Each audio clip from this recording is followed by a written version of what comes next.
నమస్తే అండి. నేను వాణి. నా ఛానల్ ఫస్ట్ టైమ్ చూస్తుంటే ప్లీజ్ లైక్ చేసి, షేర్ చేయండి, సబ్స్క్రైబ్ చేసుకోండి. ఈరోజు మనం పవిత్ర బంధం ముగింపు భాగాన్ని వినేద్దాం. చంద్రం ఉద్యోగం వచ్చిన వెంటనే తల్లిని, చెల్లిని తీసుకొని ఒక మంచి రోజు పూర్ణిమ ఇంటికి వెళ్ళాడు. అప్పటికే అతని గురించి పూర్ణిమ ద్వారా వాళ్ళకి తెలిసింది. మొదట్లో సందేహించినా పూర్ణిమ గట్టిగా పట్టుబట్టడంతో ఆమె తల్లిదండ్రులు వాళ్ళ పెళ్లికి ఒప్పుకున్నారు. పెళ్ళైన తర్వాత పూర్ణిమను చూస్తూ నన్ను ప్రేమిస్తున్నానని చెప్పి నాలో ఎంత కలవరం లేపావో తెలుసా? తర్వాత చాలా రోజులు నువ్వు రాకపోయేసరికి నా పరిస్థితి గందరగోళంగా తయారైంది.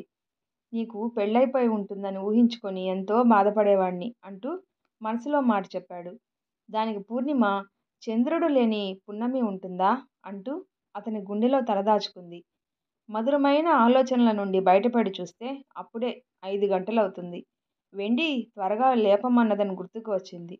తీరా వెళ్ళి చూస్తే అప్పటికే లేచి తయారైపోయింది. బాత్రూంలో నుంచి నీళ్ల చప్పుడు వినిపించింది. గబగబా కిచెన్కి వెళ్ళి కాఫీ కలుపుకొని వచ్చింది. కాఫీ తాగుతూ అమ్మా, ఈరోజు త్వరగా కాలేజీకి వచ్చేస్తావు కదూ అని అడిగేటప్పటికి బయట హారన్ వినిపించింది. అమ్మో, శాండీ వచ్చేసింది అనుకుంటూ బాయ్ అమ్మా అంటూ బయటికి పరిగెత్తింది వెండి. కూతురు వెళ్లే వరకు చూసి లోపలికి వచ్చింది పూర్ణిమ. వెళ్ళేటప్పుడు తల్లిని త్వరగా రమ్మని చెప్పింది వెండి. పూర్ణిమకి ఎందుకో ఆ రోజు కాలేజీకి వెళ్ళాలని అనిపించలేదు. వెళ్ళకపోతే వెండి చిన్నబుచ్చుకుంటుంది. అయినా నిరాసక్తంగా ఉండిపోయింది.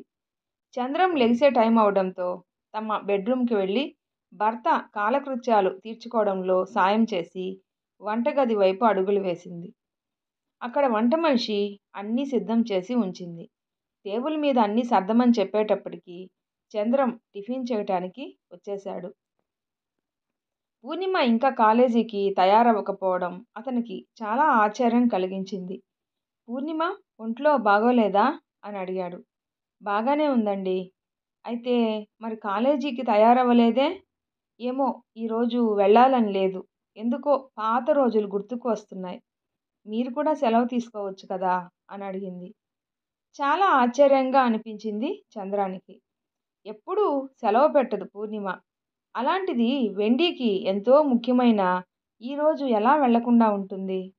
ఏదో కారణం ఉండుంటుంది అనుకున్నాడు. అడిగితే పూర్ణిమ తప్పకుండా చెప్తుంది. కానీ అడగలేదు చంద్రం. వెండి డిబేట్స్లో పాల్గొంటుంది కదా, నువ్వు లేకపోతే ఎలా అన్నాడు. బాగానే ప్రిపేర్ అయిందిలేండి. అయినా నేనుండి ఏం చేయాలి? కంగారు పడుతుంది కూడా అన్నది.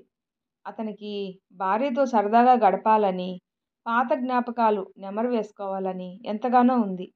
కానీ ఈరోజు తప్పనిసరిగా కాలేజీకి వెళ్ళాలి. అదే అన్నాడు. నాకు కూడా ఉండాలనే ఉంది.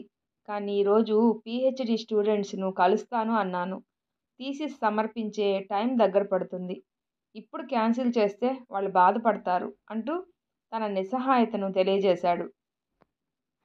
ఆ సంగతి పూర్ణిమకు బాగా తెలుసు. అందుకే గట్టిగా అడగలేదు. టేబుల్ దగ్గర నుంచి లేస్తూ వెండి తయారైందా అని అడిగాడు. ఆ, తయారైంది. కాలేజీకి కూడా వెళ్ళిపోయింది అంటూ బదిలిచ్చింది. ఎలా? ఎవరితో వెళ్ళింది? తన డిబేట్ కోసం చాలా వివరాలు సేకరించాను. కారులో వెళ్ళేటప్పుడు డిస్కస్ చేద్దాం అనుకున్నాను నిరాశగా అన్నాడు. ఇంతకీ ఎవరితో వెళ్ళింది అని అడిగాడు. దాని ఫ్రెండు శాండీ వచ్చింది అంటే శాండీనా అని. ఓ సంజ అని నవ్వుతూ, సంజ ఎంత చక్కటి పేరు, ఆ పేరుని ఇలా మార్చిందా? ఈ కాలం పిల్లలు ఇలా ఉన్నారేంటి? మన వెండి విషయంలో మనం చాలా అదృష్టవంతులం అన్నాడు. నవ్వు వచ్చింది పూర్ణిమకు. పిచ్చి చంద్రం ఎంత అమాయకుడు అనుకుంది. బహుశా తండ్రులందరూ ఇలాగే ఉంటారేమో. వెండి కూడా అదే పని చేసిందని తెలిస్తే చంద్రం ఎంత బాధపడతాడు అనుకునింది. స్కూల్లో చదువుతున్నప్పుడు వెండికి తన పేరంటే ఎంతో గర్వంగా ఉండేది. ఎవ్వరికీ లేని పేరు నాకుంది అని టీచర్స్ అందరూ అంటున్నారు అని చెప్తూ ఉండేది. కానీ కాలేజీకి వచ్చిన తర్వాత పరిస్థితి మారింది. నా పేరు చూసి అందరూ నవ్వుతున్నారు, సిల్వర్ సిల్వర్ అని ఎగతాళి చేస్తున్నారు అంటూ బాధపడేది. చిన్నపిల్ల అదే తెలుసుకుంటుందిలే అని పెద్దగా పట్టించుకోలేదు పూర్ణిమ. కానీ తర్వాత తెలిసింది, వెండి కూడా తన పేరులోని ఇంగ్లీష్ అక్షరాలు మార్చి వెండిని వెండిలా అయింది అని. తర్వాత తాను ఒక విదేశీ పేరుతో ఉన్నట్టు, దానివల్ల తనకు చాలామంది విదేశీ ఫేస్బుక్ ఫ్రెండ్స్ దొరికారని చాలా సంతోషించేది. వెండికి ఆ పేరు ఎందుకు పెట్టామో చెప్పాలని చాలాసార్లు అనుకునింది. కానీ చంద్రం వారించాడు. మన కూతురు అంత మాత్రం తెలుసుకోలేదు అనేవాడు. వెండి పౌర్ణమి రోజు రాత్రి పుట్టింది. పాపను గదిలోకి తీసుకువచ్చి పడుకోబెట్టినప్పుడు వెన్నెల కాంతి పాపపై పడి మెరిసిపోతూ బంగారు బొమ్మలా కనిపించింది.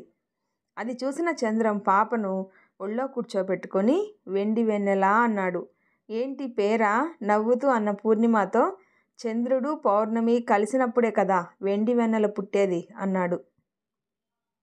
వెండికి ఈ సంగతి అర్థమయ్యే వయసు ఇంకా రాలేదేమో అనుకుంటూ నిట్టూర్చింది పూర్ణిమ.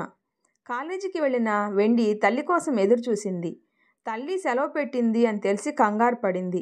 రాత్రి మాటలకి అమ్మకి కోపం వచ్చిందని అనిపించి ఫోన్ చేసి అడిగింది.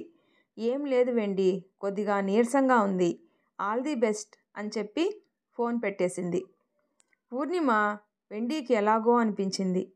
ఎప్పుడూ ఆ అమ్మాయే కంగారులో ఉండి ఫోన్ పెట్టేసేది. ఇప్పుడు అమ్మ ఫోన్ కట్ చేసిందంటే నా వల్ల ఏదో పెద్ద తప్పే జరిగింది అనుకుంది. అన్యమనస్కంగానే డిబేట్స్లో పాల్గొంది. సాయంత్రం కాలేజీ నుంచి ఇంటికి వెళ్లకుండా దగ్గరలోనే ఉన్న అమ్మమ్మ గారి ఇంటికి వెళ్ళింది. వెండిని చూసి సావిత్రి చాలా ఆనందించింది. కానీ ఆ అమ్మాయి ముఖం చూసి ఏదో జరిగింది అని గ్రహించింది. అయినా పైకి రావే, దగ్గరే ఉన్న బొత్తిగా నల్లపూసవైపోయావు.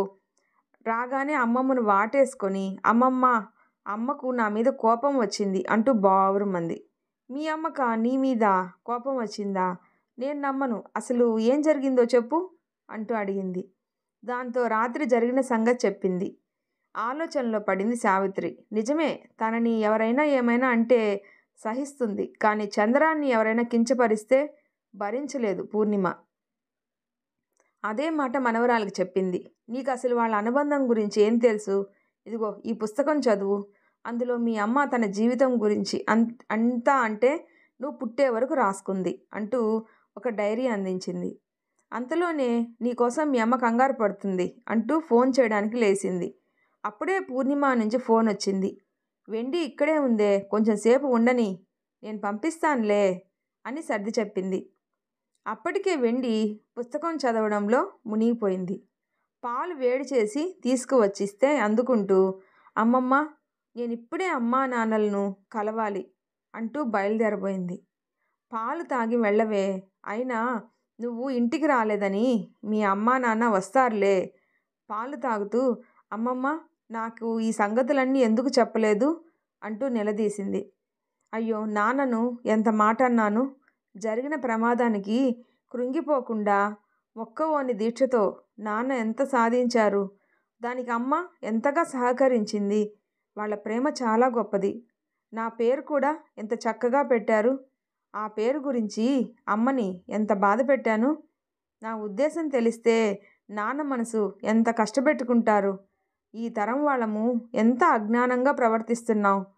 మన అమ్మా నాన్నలు కూడా ఒక టైంలో చిన్న పిల్లలేనని, వాళ్ళని కూడా ప్రేమ అనే భావం చుట్టుముట్టి ఉక్కిరి బిక్కిరి చేసి ఉంటుందని ఎందుకు ఆలోచన రాదు?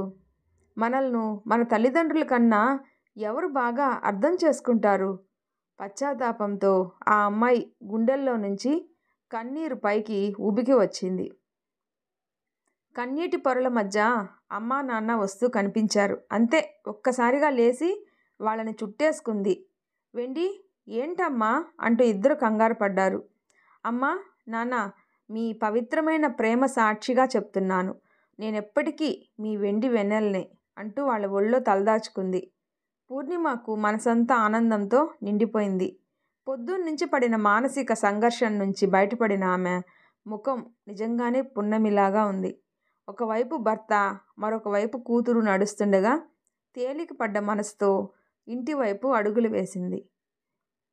ఈ వీడియో నచ్చితే ప్లీజ్ లైక్ చేసి షేర్ చేయండి, సబ్స్క్రైబ్ చేసుకోండి. స్టోరీ ఎలా ఉందో తప్పకుండా కామెంట్ చేయండి. Thanks for listening.